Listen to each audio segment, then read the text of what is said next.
तो चलिए let start. तो अगर हम सपोजिटरी के डेफिनेशन बताते हैं तो क्या आएगा, it is an solid dosage form. ये क्या है, सॉलिड डोसेज फॉर्म है किसका, ऑफ मेडिकामेंट। ये मेडिकामेंट का क्या है, सॉलिड डोसेज फॉर्म है। और ये किस लिए यूज़ किया जाता है, for insertion into the body cavities other than the mouth. तो मेनली रूट ऑफ एडमिनिस्ट्रेशन क्या है, बॉडी कैविटीज़ है। सपोजिटरीज का रूट ऑफ एडमिनिस्ट्रेशन क्या है, बॉडी कैविटीज़ है, लेकिन माउथ में यूज़ हम नहीं करते। तो solid dosage form of medicament for insertion into the body cavities other than the mouth, the medicament is incorporated into the suppositories base. क्या कर देते हैं, जो मेडिकामेंट होते हैं, जो एक्टिव ड्रग होते हैं, वो हम किस में मिक्स करते हैं, सपोजिटरीज बेस में मिक्स करते हैं। और उनका क्या बनाते हैं, एक प्रोडक्ट, यानी कि क्या बनाते हैं, सपोजिटरी बनाते हैं। और क्या होता है, वो जो सपोजिटरी अगर हम कैविटी में इंसर्ट करते हैं तो बॉडी टेम्परेचर की वजह से वो क्या होती है, मेल्ट होती है। और अपना जो एक्शन होता है वो क्या करती है, वो दिखाना चालू कर देती है। तो ये थी डेफिनेशन दोस्तों। अगर हम एडवांटेजेस देखेंगे तो क्या है, सबसे पहले प्रोड्यूस लोकल इफेक्ट। इसे मेनली लोकल इफेक्ट के लिए यूज़ किया जाता है। कैन बी इजीली एडमिनिस्ट्रेशन क्या है इसका, ईजी है। Promotes the bowel evacuation. तो ये क्या करते हैं, मेनली चिल्ड्रंस में के लिए भी यूज़ किया जाता है, बॉवेल का इवैक्यूएशन करने के लिए। Can be given to the unconscious paediatric and the geriatric patient. जो अनकॉन्शियस पेशेंट होते हैं, जो बुजुर्ग और जो छोटे बच्चे होते हैं, उनके लिए भी ये यूज़ किया जाता है। And avoid first pass metabolism. ये लीवर में नहीं जाता तो क्या है, ये क्या अवॉइड करता है, फर्स्ट पास मेटाबॉलिज्म क्या करता है, अवॉइड करता है।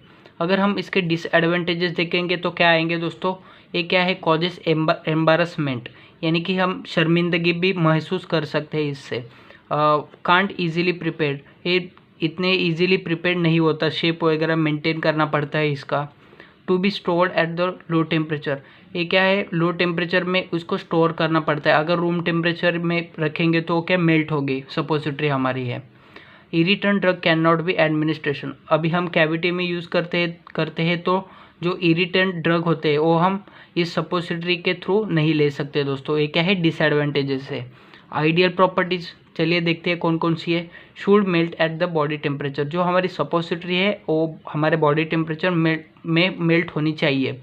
Should release the medicament readily, जो उनके अंदर, जो सपोजिटरी के अंदर जो मेडिकामेंट है, एक्टिव इंग्रेडिएंट है, वो जल्दी से जल्द क्या रिलीज होने चाहिए। शुड कीप इट्स शेप, जो सपोजिटरी का शेप है वो मेंटेन रहना चाहिए।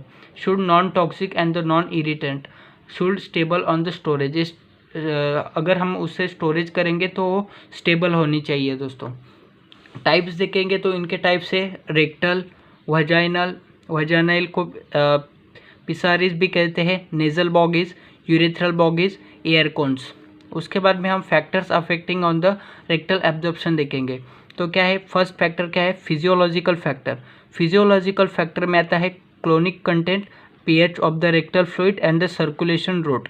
तो सबसे पहले फिजियोलॉजिकल फैक्टर में हम देखेंगे कोलोनिक कंटेंट। अगर हमारा कोलोन में तो फिकल मैटर वगैरह कुछ कंटेंट होगा तो क्या होगा, जो एब्जॉर्प्शन होगा वो लो होगा। जो हमारे सपोजिटरीज का जो रिलीज़ होगा उससे मेडिकामेंट जो रिलीज़ होंगे सपोजिटरी में से, और तो उनका एब्जॉर्प्शन कैसे हमारे बॉडी में होगा, काफ़ी लो होगा। क्यों, क्योंकि हायर कोलोनिक कंटेंट। तो हमारा कोलोन कैसे चाहिए, लो चाहिए या एम्प्टी होना चाहिए, तो उसका एब्जॉर्प्शन क्या होगा, बढ़ेगा दोस्तों, इंक्रीज एब्जॉर्प्शन। तो कोलोनिक कंटेंट ये हमने देखा। उसके बाद में pH of the rectal fluid. तो सबसे पहले मैं आपको बताता हूँ कि अगर आपने एसिड ड्रग लिया है तो वो एसिड ड्रग आपके पेट में जल्दी से जल्दी वो क्या होगा, रेडिली एब्जॉर्ब होगा। अगर आपने बेसिक ड्रग लिया है तो आपके जो पेट में एसिडिक मीडियम होता है, तो एसिडिक मीडियम में वो जो बेसिक वाला जो ड्रग लिया है आपने, वो जल्दी से एब्जॉर्ब नहीं होता। यानी कि क्या, एसिड वाला एसिड मीडियम में ज़्यादा एब्जॉर्ब होगा और बेस वाला बेस में ज़्यादा एब्जॉर्ब होगा। तो हमारा जो pH होता है रेक्टल फ्लूइड का, वो क्या होता है, मेनली न्यूट्रल होता है। तो weaker acid and the bases जो है वो क्या है, जल्दी से एब्जॉर्ब हो जाते हैं। लेकिन स्ट्रॉन्ग एसिड लोगे, स्ट्रॉन्ग बेस लोगे तो जल्दी से एब्जॉर्ब नहीं होता, क्योंकि हमारे pH of the rectal fluid क्या है, बेसिक है।